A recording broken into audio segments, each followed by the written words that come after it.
two networks, two nations, one major event. Let me ask you your question. We are not speaking for America. Globalization has changed everything. The Cold War is over. We need each other. But you're losing friends. No, I don't think so. Everyone should just step back a little bit at this point. For the first time on television and with a live studio audience, CCTV News and Sky News Australia have brought together important voices from both nations to debate the future of their relationship. With the current shift of wealth and influence from the west to the east well underway, Asia's regional dynamics are changing so fast. China will arguably become an economic superpower in the foreseeable future. And actually, we have become the biggest trading partner with all Asia's economies. Australia, one of the US closest allies, is obviously a crucial player in the region. But do the two countries share exactly the same vision about the future of Asia? How does Australia position itself in maintaining the regional order, particularly how it would pick sides with China or the United States? With the recent economic downward pressure in China, will the bilateral economic ties between the two countries be undermined as a result? I'm Yang Rui. Representing China here are four experts. Let's look at who they are.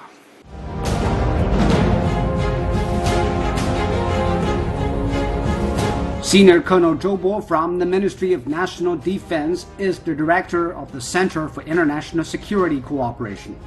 Starting his military service in 1979, Colonel Zhou committed to multilateral cooperation in the Air Force and later became the Chinese Defense Attaché to the Republic of Namibia.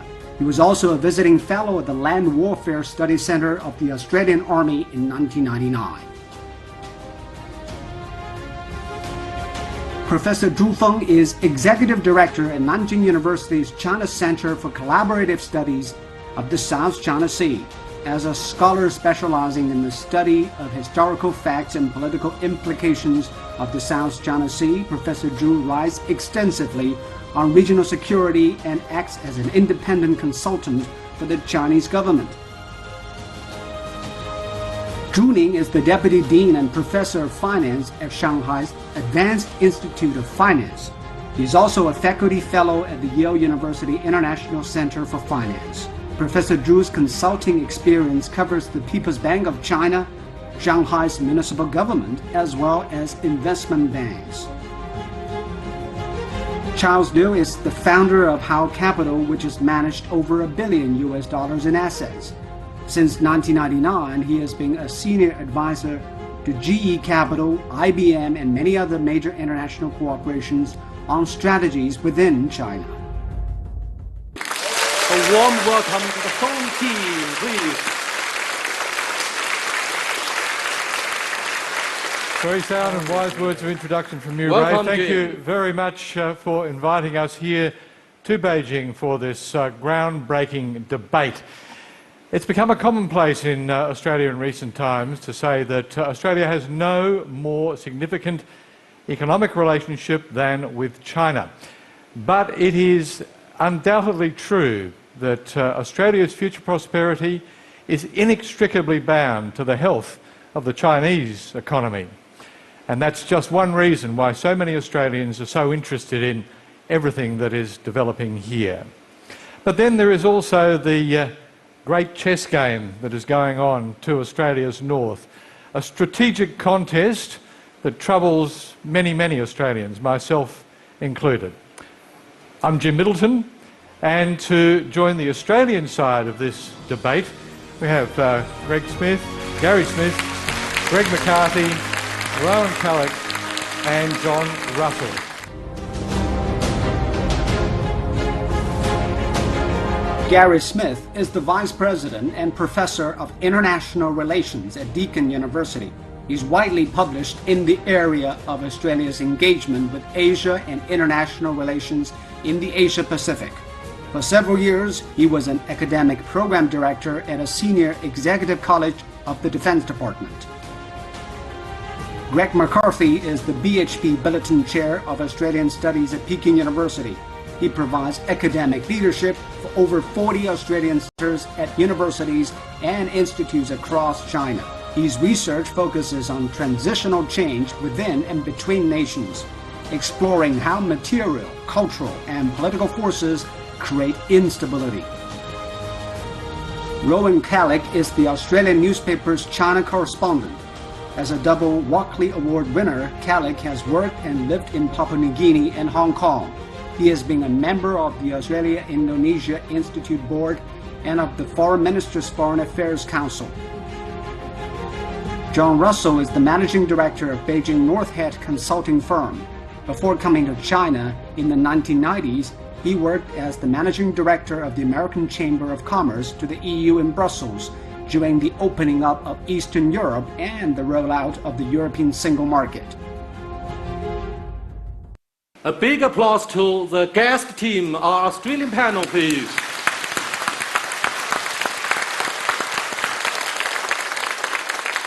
For the past years, China has been able to enjoy a comfortable relationship with Australia. But this relationship is not without challenges. The following video will be about the challenges and adversity of the new circumstances ahead. How can political trust, for example, be further enhanced? The video itself will illustrate more details. Let's watch. As Australia further integrates with Asia and China reaches out globally, what are their expectations of one another? And what is their potential for further cooperation, economically, politically, and militarily? 我们完全可以超越生意上的伙伴关系，做倡导共同理念的战略伙伴。China's rapid military buildup is drawing world attention. As another regional powerhouse, how does Australia view China's increasing strength? How can the two countries work together to keep the Asia-Pacific safe and secure?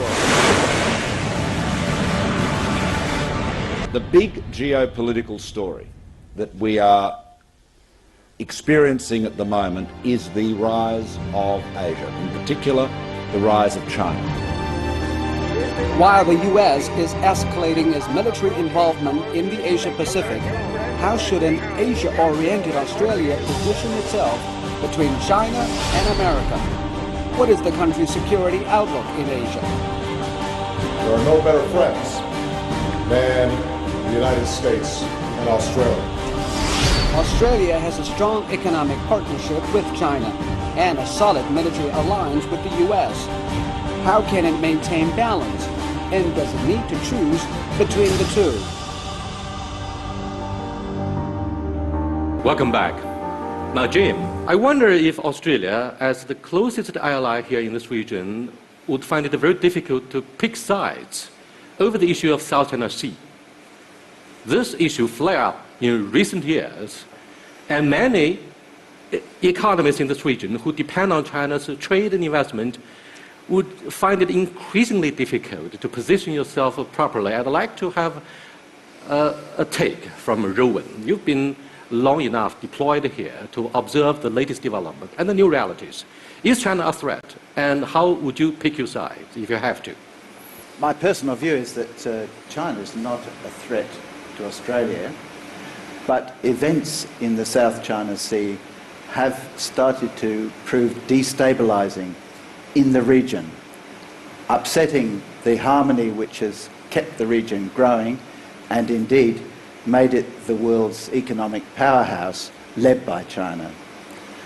I think the concern is that some of China's neighbours, Vietnam, Philippines in particular, have expressed unease about China's building bases inside the South China Sea, and Australia's position is we'd like to see a defusing of this tension, and if there are disagreements between China and the neighbours, then they can be sorted out ideally on a multilateral basis where they can be argued calmly.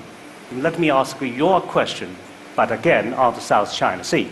As far as the Australian military is concerned, to my knowledge, the Australian military has been operating in a so-called gate operation for quite some time in the South China Sea with aircraft patrolling and ship patrolling. So my question is freedom of navigation. That is the key word. If you are there because of freedom of navigation, could you give me an example that how freedom of navigation is impeded because of China's behavior? And being an ally of the United States and taking no position in the South China Sea, do you believe your presence in the South China Sea, which is so far away from your periphery, is not actually affecting the situation in the South China Sea?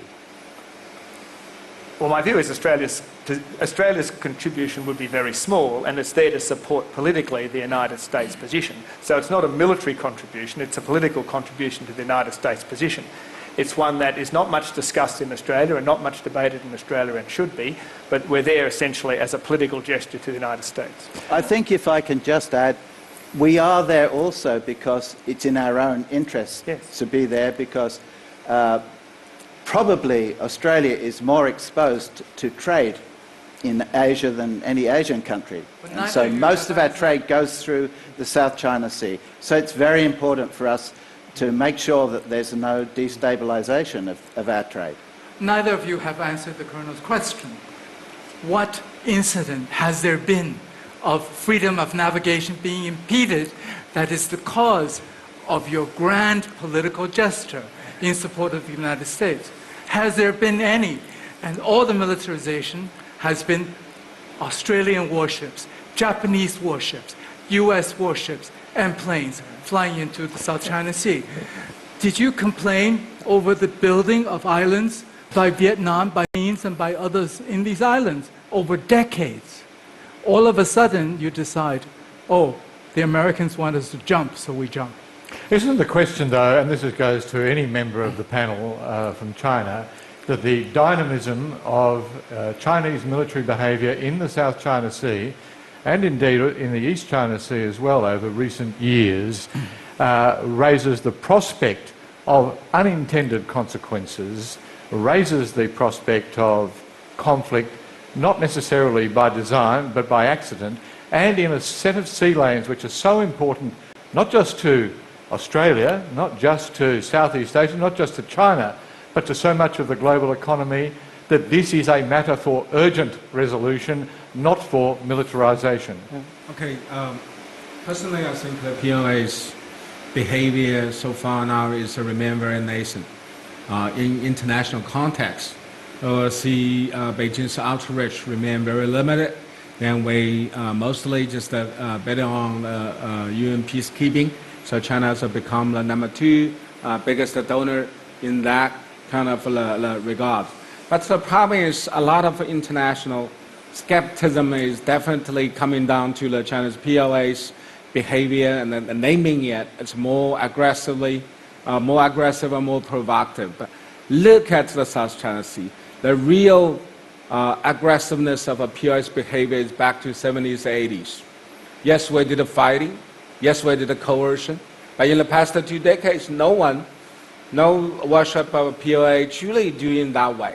So then I see some sort of such a labyrinth of the PLA as a growing, provocative or assertive. I think is totally misleading. Now, James, my understanding of Professor Zhu's analysis is that, don't you think this is a crusade that aims to create the perception of China threat?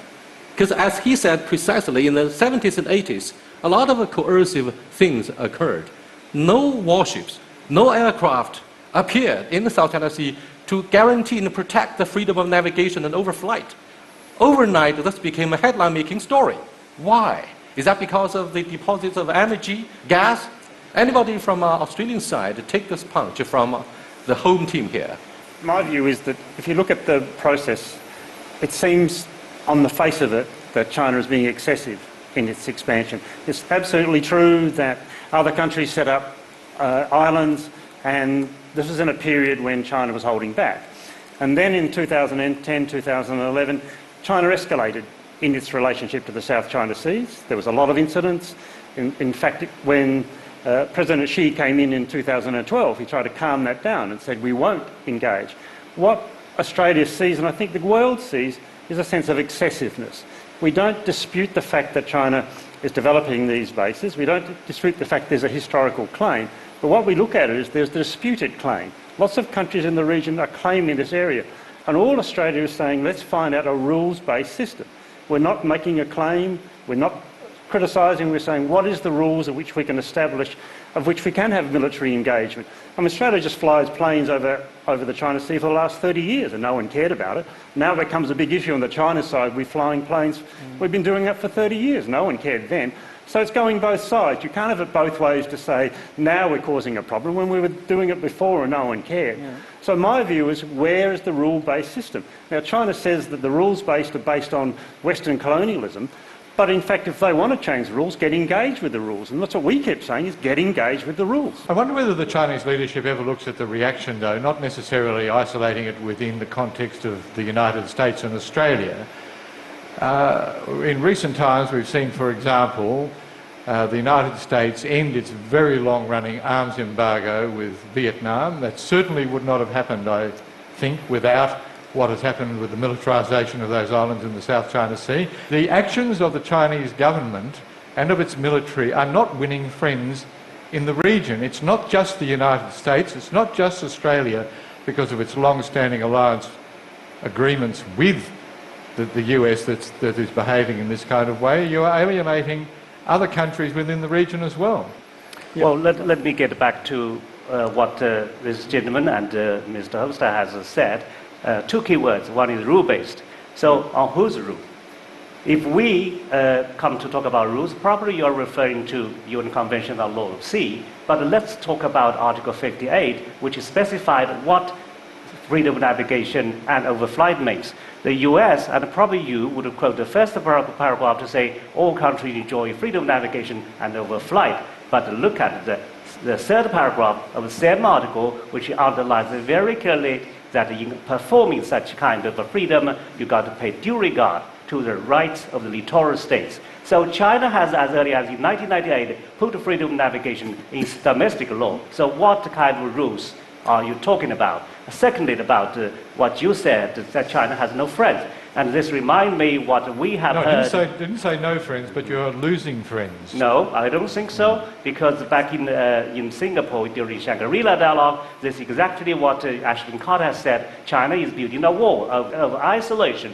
But let's look at the fact. Over 100 million foreign visitors would come to China, and about 120 million Chinese would go overseas. So how come that China do not have friends? And China is the best trading partners to at least about 124 countries. So don't we have partners? You probably are only right if you argue that China has no allies, but that is a firm national policy of not having allies. I mean, that's the point about a rules-based argument that Australia is making, is that we're trying to sit in the middle and not take sides, because it cuts both ways. We're quite clear that America is not a signatory. And we're quite clear there are issues. But the Chinese have made it very clear that they will discuss on a bilateral basis. There's no reason for Chinese discussion with the Philippines to involve the Americans or the Australians, for that matter. Alienation is Why do very you say good. multilateral? Alienation is a good concept, but the problem is when alienation happens and other players just trying to, arm our neighbor with some sort of knife and a rifle and a missile tanks, that will deepen alienation and turn alienation, even some sort of a confrontation. So I think the things probably we should go that way. Firstly is the Beijing, of course, we needed to take the notes of your concern. But on the other hand, how you guys could react. If overreact, of course, will be leading to the overplay or over abuse of the real situation. Well, let me add something. Let's talk about something 5,000 miles away from these islands and shores into, for example, Indian Ocean, into Gulf of Aden. Because what you have asked essentially is the role of PLA in the future. Let's make it quite clear. PLA have all the ambitions to become modernized by the mid-century. That is a clearly defined goal. But in spite of the territorial dispute with some of the neighbors in the periphery, if you look at China beyond all these coasts, all Chinese imperialist behavior is warmly welcome.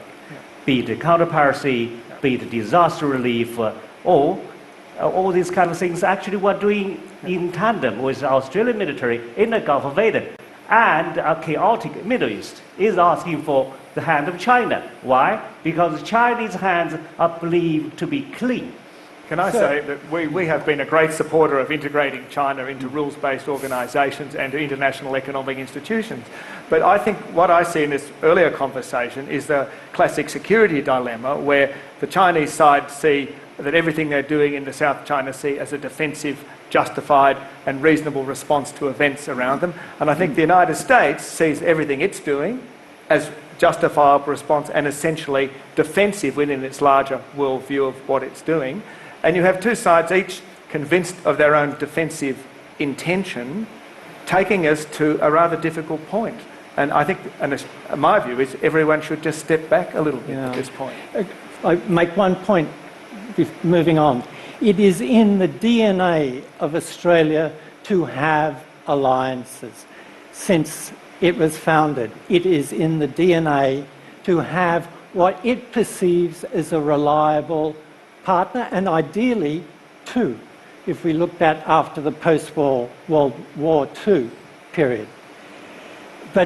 And the fundamental strategy of Australia is probably not in defat, but never to put itself in a position where it has to choose between the United States or China, because if it goes one way, it breaks down that DNA of an alliance. The other way, it puts at risk its economic security. And then there is a dilemma. And basically, the other point I would make is it takes time to build an alliance and to evolve. If you look at the history of the Australian-US alliance, it took over 60 years. And it was a history of forging an alliance based on disputes. Ultimately, I like your point, sir. So then I truly respect your history, respect your some sort of such a genetically molded, the alliance with the United States. 30 years is a long time. It's an unforgettable historical experience.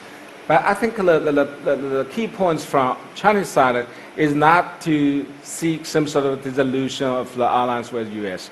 We just ask for some sort of Australia's independence, China's strategic version to show your strategic way in the regional security. But of course, and exceptionally, I think most of Chinese just believe of almost all the points concerning the regional security dynamic.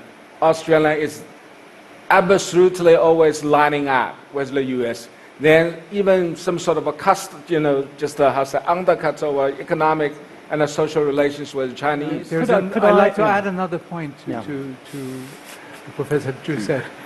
You have to realize, you can talk about DNA that existed in the last century. Today is a different world. Globalization has changed everything, and the fundamentals of governmental or country-to-country relationship has also changed. I don't think you can talk about alliances in the context of what existed in the Second World War or the Cold War period anymore, because you're in me and I'm in you. Globalization has brought about that fundamental change. And changes in society, we talk about the aging of the Japanese population, but what about the ethnic composition of Australia, which is being changed significantly as well? Or the 1.2 million refugees that went to Germany last year? How many more are going from North Africa? These are things which are going to change the DNA of a country and change the DNA of country-to-country relationships.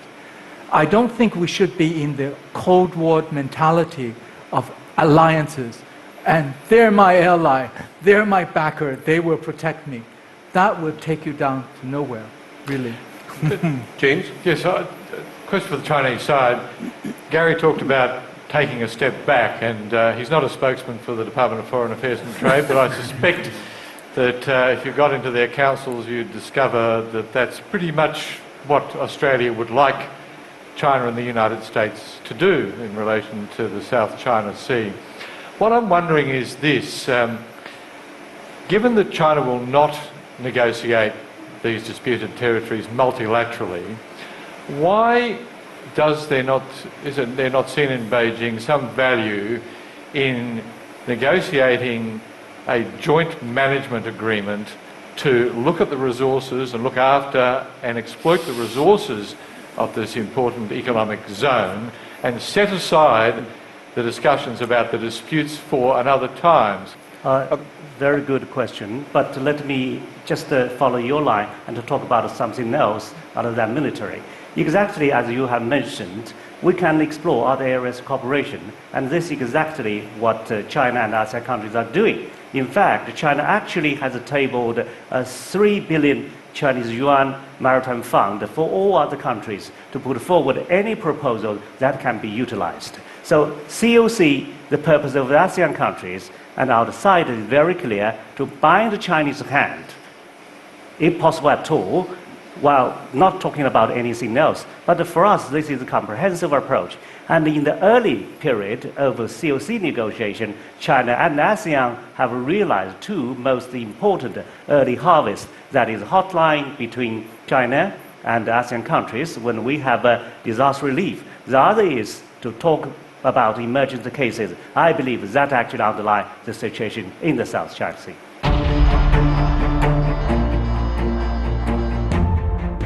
Your good ally, your strong partner, your friend, the Americans, are taking away your market. We're now very much in track with how China is developing. Do you still remember the last time when the United States pivoted Does out financial cooperation present a significant driver? Where is the support for these real engines of growth?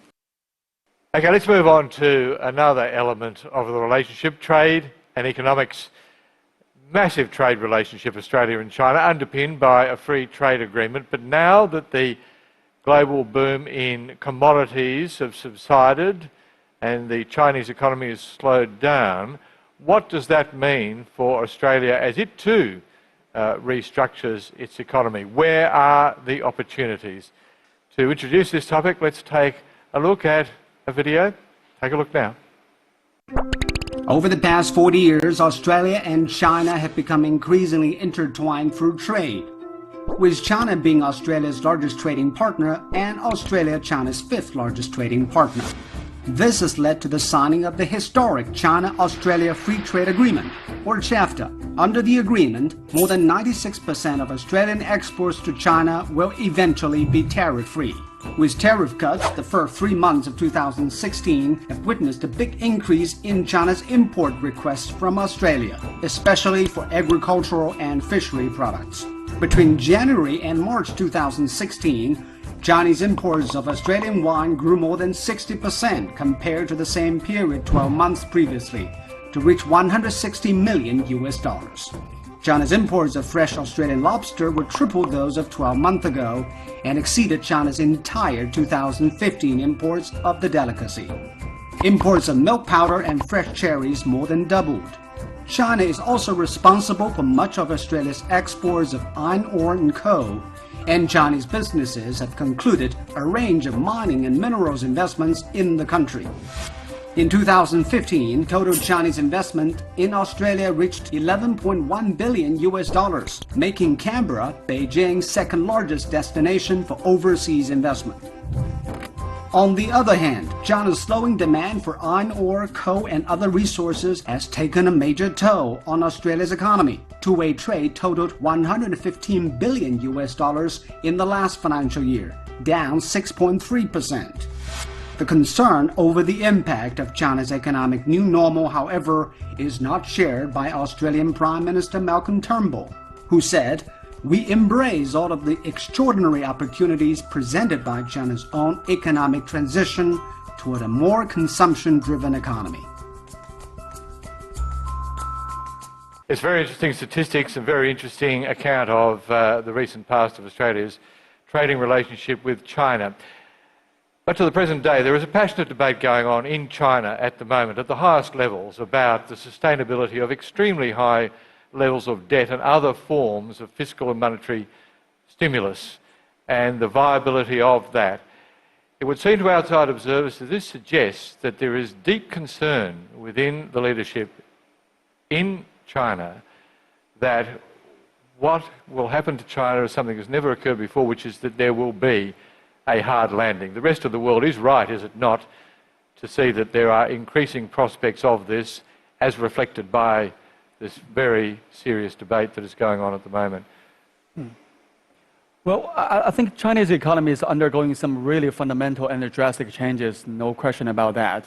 And I mean, let's not forget that China started with a very low-income country with central planning economy, and 3 decades later, we're becoming the second largest economic power in the world. So I think, talking about what's going to happen to China, we cannot forget what has happened in China, how China has migrated such a long distance to become a very important player in the world financial system.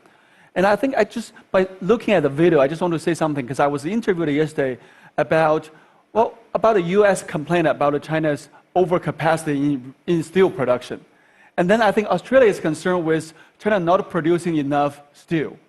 So I think we're facing such... Australia is very worried about overproduction of steel in China, and dumping of cheap steel on the world market too. You're also worried about not being able to export as much iron ores to China at the same time.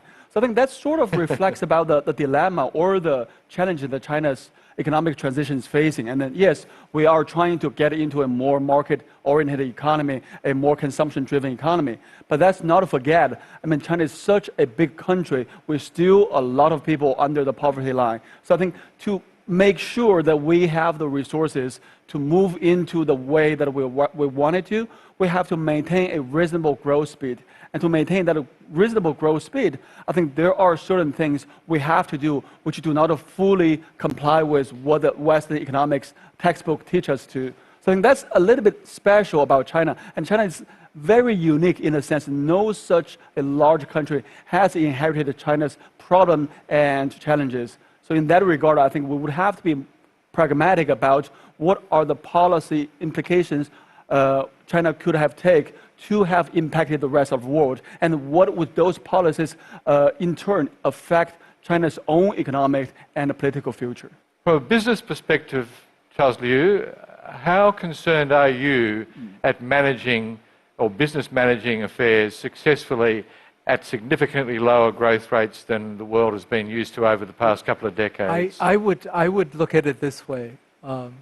If you were a teenager and you grew 2 inches a year, seems normal. If you're 25 years old and you grew 2 inches a year, something's wrong. The base is very different. I've been investing in China since 1990. It's been a long time. And I see always changes of types of opportunity.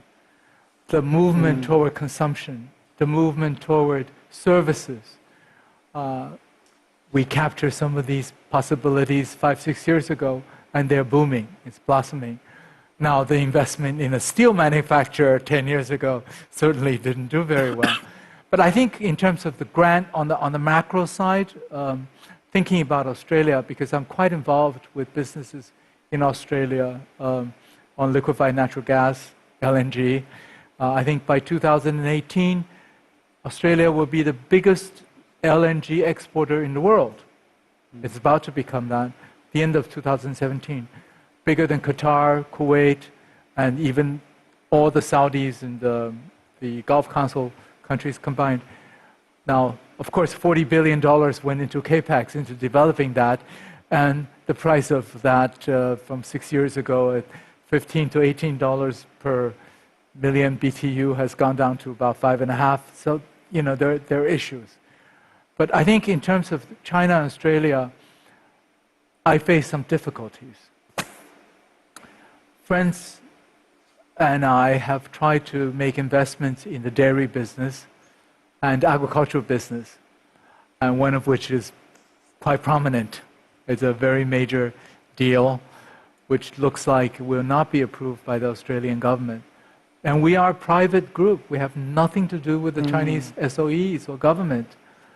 And we were, well, I think a couple of million Australian dollars was spent on the preparatory work and legal fees.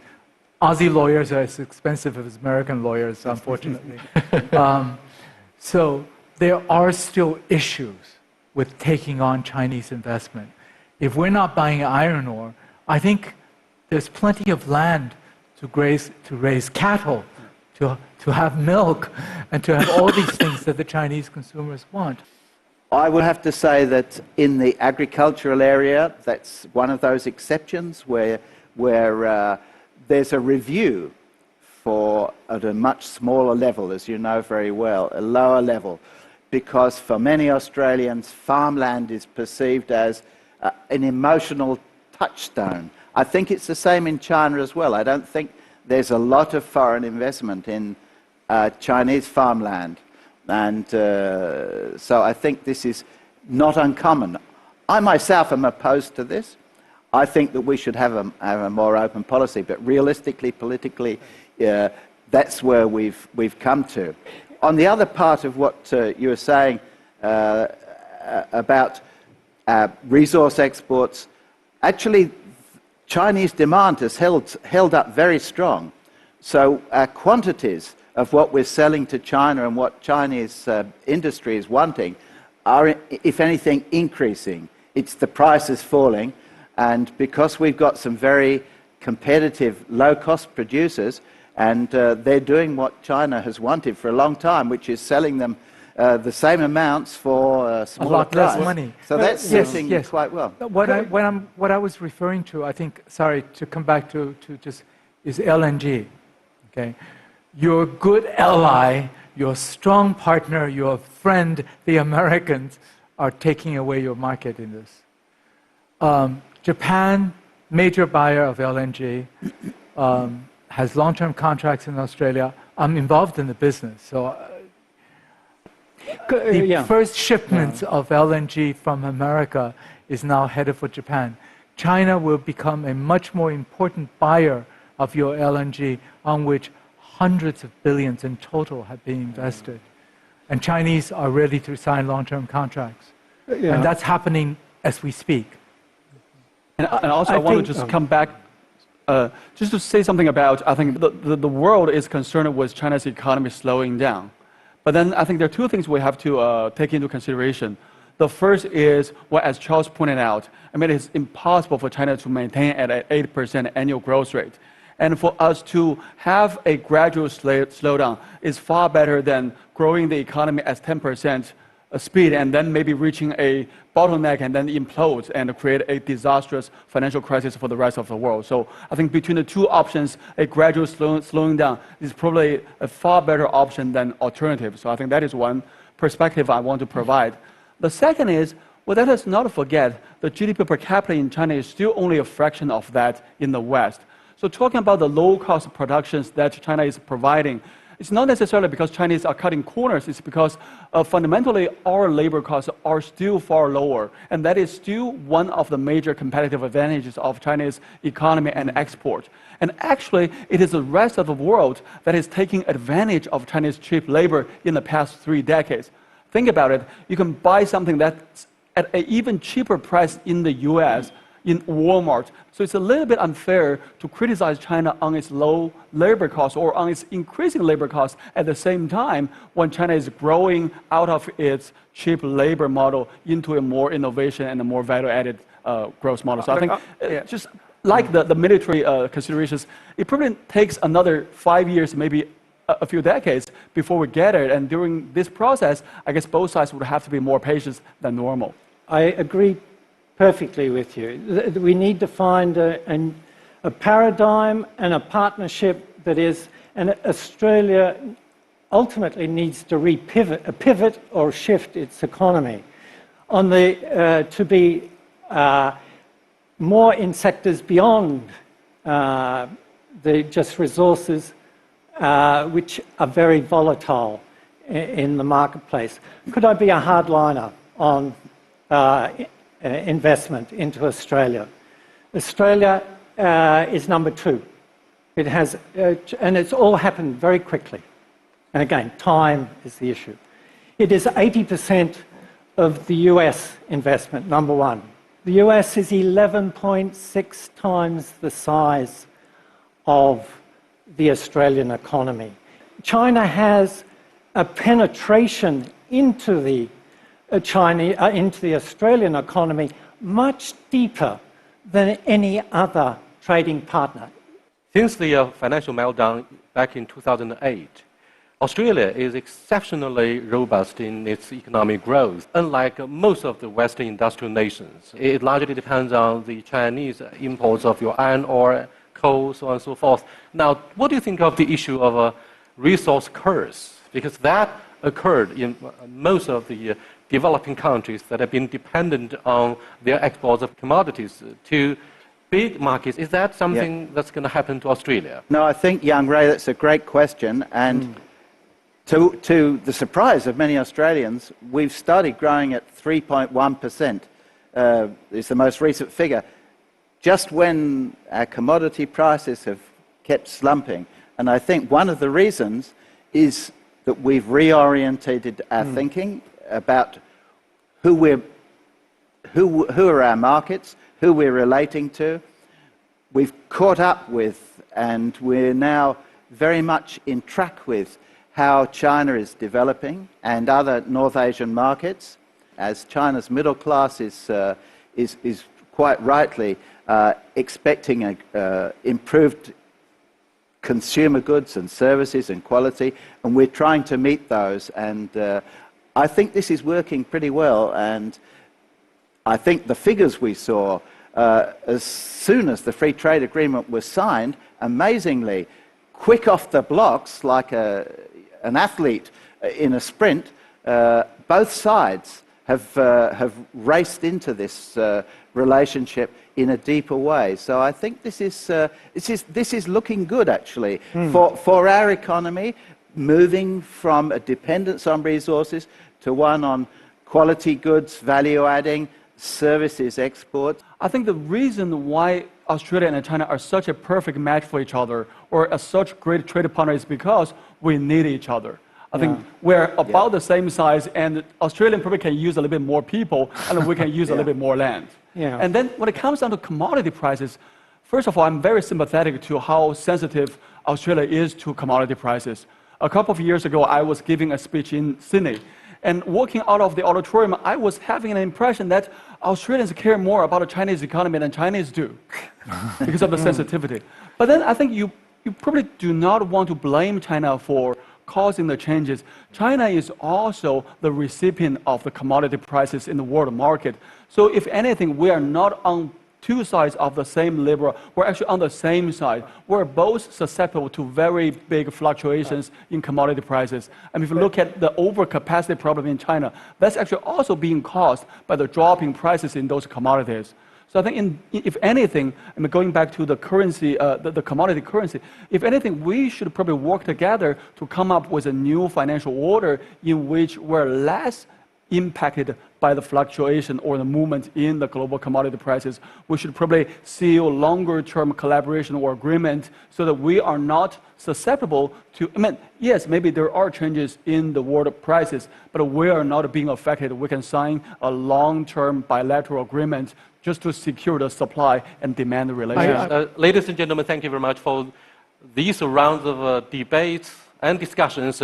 Well, a strong relationship between Australia and China is of vital interest for the future regional development, and it also matters globally. Today we have an audience with members from China and also the world over. You definitely have your comments and questions. First of all, a question from our distinguished guest here. Yeah.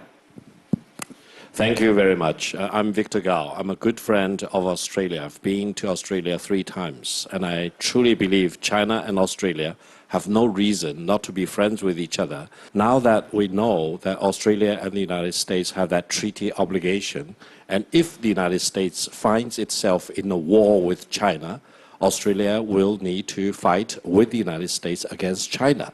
That will be a disaster for both China and the United States. Well, given that treaty obligation, my question is, does this give Australia more reason to cheer for the outbreak of a war, possibly, and God forbid, between China and the United States? Or does it give more reason for Australia to exercise all its sanity, to exercise its great wisdom, to calm down the United States, to prevent the outbreak of a war? Because if it does break out, it will be a disaster for Australia as well as for China. Thank you very much. Who'd like to pick up that hot potato?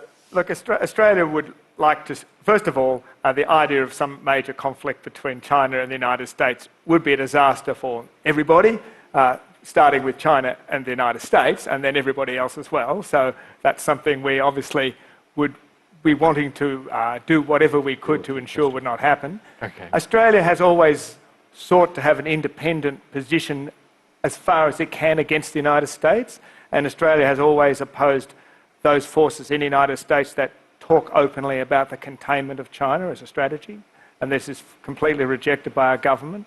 So I think Australia would see itself as having an important role in moderation and in the private council with the United States, with those who are listening, have that council. As a conflict tension rises, great powers listen less to other parties. They stop listening. China stops listening, United States stops listening, and they look at each other across the table. So when the paradox is Australia has more influence when there's less tension. So if we can step back a little bit from the current moment, that's the point at which Australia is likely to have more influence with the United States. Another question we have from the audience. Hand up, gentleman in the middle. Just wait for the microphone and identify yourself as you speak up. My name is Jorge Jaime. I'm the ambassador of Chile. Chile signed a free trade agreement with China in 2005, and it's been very good for both parties. But right now, given the commodity slump, it is facing some challenges. So I have a question for our Australian friends. To what degree does financial cooperation, I understand that quite a few Chinese banks in Australia, quite a few Australian banks in China, to what extent does financial cooperation present a significant driver to move on with the relationship at a time when trade in goods is facing some challenges? Thank you. I think they're very good questions, because we keep talking nation to nation, state to state, leader to leader, but most of the relationships that occur between countries are people to people, corporations to corporations. They build up links and networks, and Australia has done tremendously well in the last 40 years in doing that. The links are very strong, in the same way as our links with Chile are strong. So my view is that if you look at the sub-national level, the links between Australia and China have grown enormously and never been as strong. As I said before, you've got a million Chinese descendants living in Australia, you've got 130,000 students coming every day, you've got corporations that are linked across the continent all the time. So I think the relationships are very strong, and that they grow because of those financial links. And we've got to look beneath what leaders say and what governments say to see where the strength of any relationship is. Thank you very much. Can I take a question from the cowboy in the middle? The cowboy in the middle. Thank you. My name's Sam Burton-Taylor, and we're cattle farmers from Australia. 3 years ago we came to China for the first time, and we've seen in our time, in the 5 or 6 years since cattle trade has expanded and grown 65% from 2010 to 2016. And a big part for our growth is looking to be technology. All of our business is done on WeChat. When I go to the supermarket, I see customers scanning the QR code on kiwi fruit and beef. And my question to the panel is, what evolutions in technology do you think we're going to see in the next 10 years that is going to give small and medium-sized businesses in Australia direct access to the Chinese consumers? One of the things to think about China, and I have only been here 5 months, but the thing that strikes me on both sides is, in some senses, the state sector is over-regulated. and that the market sector is probably under-regulated, and that's led to, as you say, WeChat, which is the world leader in innovation. But when it goes into the area of finance, it has problems. So I think that's where Australia could help. Innovation in China is enormous. I think we've got a lot to learn. But Australia's been very good at innovation too. I think a lot of our financial packages that banks offer are really brilliant. Most firms are really into innovation. And our farmers have been tremendously innovative. So my view is that there's strong connections to innovation between the two. Both leaders use the same language. Xi Jinping talks about innovation and Malcolm Turnbull does. So I think there's great hope for the two countries, and we share things in common in dealing with that. So I've been really impressed with the way the complementation can happen. It's not just words, it will happen. Yeah. And time for just one final question from Colin McCarris, please. I'd like to ask the panel how they react and how seriously we should take the recent attempt by the trade unions in Australia to oppose the China Free Trade Agreement, China-Australia Free Trade Agreement, even to the extent of having advertising campaigns, demonstrations and things like that in an election campaign, which seems to me, I don't remember that being, China being an issue in an election campaign for quite a while now. And now that it's being brought up actually by the trade unions, who have been, Labor has been in the forefront of promoting Australia-China relations, now they seem to be in the forefront of opposing them. At least the trade unions do. And I wonder how seriously we should take this and how the panel reacts to this point that I just made. Well, it's some trade unions. It's not all trade unions. Two particular trade unions have begun this campaign. So I wouldn't read much into it at all at the moment, but it is trying to deal with a particular issue to do with the wages paid to workers coming under certain visa conditions and a belief that people are being underpaid. That's what they're playing into, concerns about undercutting jobs. Those concerns need to be allayed by clear government policy statements and positions to ensure that the visa regime operates properly.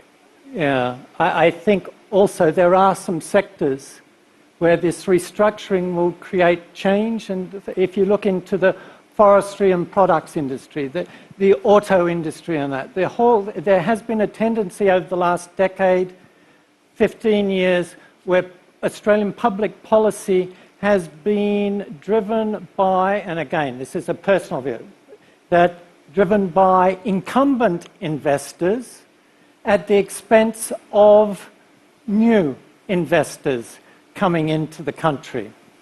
And that's unfortunate. And unfortunately, there's sometimes alliances between business and incumbent investors and the trade unions to maintain the status quo rather than allow a restructuring of an economy and the movement of manufacturing, particularly to the opportunities that can be seen up in Asia. A question from the second row in the front. I think, Anna. Well, since the elephant in the room is the United States, I'm a U.S. citizen. So, but rather than try to comment, I think you've done a wonderful job of identifying all the problems. Let's talk about solutions.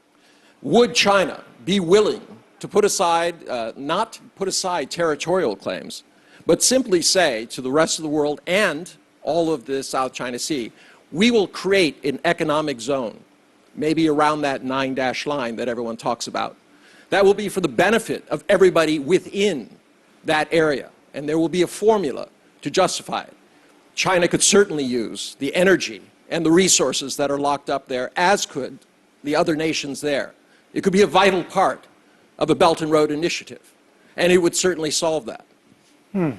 Will an economic zone be created along the 9-dash line for joint exploration? I mean, this is a very sexy issue. Yeah, I think it's a very marvelous idea, so why not? So then, just as I say, first of all, we need to keep the end open. So yes, now the China feel increasingly more insecure because U.S. along with the other powers just moving very close on just has enforced China backing off. But we consider our sovereign claim of the South China Sea is truly combination of the history and modern international instruments. But the problem is we also see some sort of selective approach now is prevailing in the region. So when we talk about Canberra, talk about Australia and France, they also very sincerely recognize some sort of historical feasibility of a Chinese claim. They very bluntly say, no, that's all past. But for Chinese, history does not pass. History is still alive. So then we also see the China's big legality of the sovereign claims in South China Sea. We couldn't just make it suffer from some sort of bigger pounding from the group of the powers in the region. But we need an exit. We need some sort of option, not just to de-escalate the tension, but also find a way, ease down for some sort of permanent solution. We also could think of the other alternative. For example, we should build coastal states, some sort of a maritime cooperation mechanism. We also just take the step to substantiate joint development rather than just focusing on the sovereign disputes. But whatever it is, we need to work in together.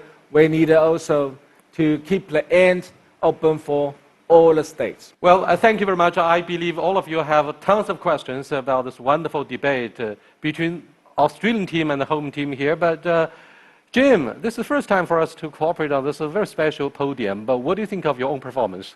Oh, look, as all Australians always do, I think we punched above our weight.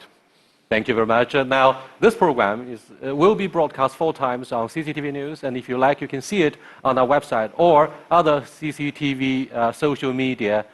By the way, Jim, I do look forward to having the next round in your country, similar debates between the 2 teams. Are you ready? Indeed, a return bout, no less. It is also being broadcast on Sky News Australia, but this is not the end of it. There will be a second debate. It will take place in the studios of Sky News Australia. Ray, thank you very much, and to your panel too. Until next time, ladies and gentlemen, goodbye. Thank you. Thank you. Thank you, Colonel. Terrific. Good job. Thank you very much. Thank you, Professor. Thank you. No, thank you very much. Thanks for staying around. Thanks.